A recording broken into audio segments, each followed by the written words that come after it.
ስማ ተማር 12 ድረስ የዛኔ ዓመት ስንት ይሆናል? ቢያንስ 21 20 ምናምን ይሆናል።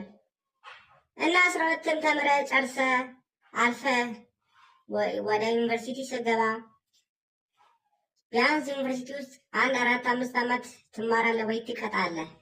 የዛኔ ስንት ዓመት ይሆናል? 27 ምናምን ቢያንስ 27 ይሆናል።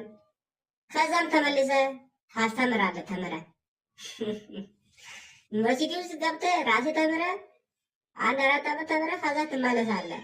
ስንት ዓመት? 2 ዓመት ታስተምራለህ። የዛኔ ስንት ዓመት ይሆናል? 29 ይሆናል።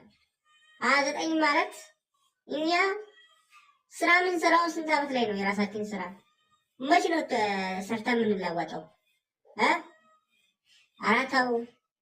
እኛ በቃ ሽማግሌ ስንሆን ነው የምንማረው ማለት ነው።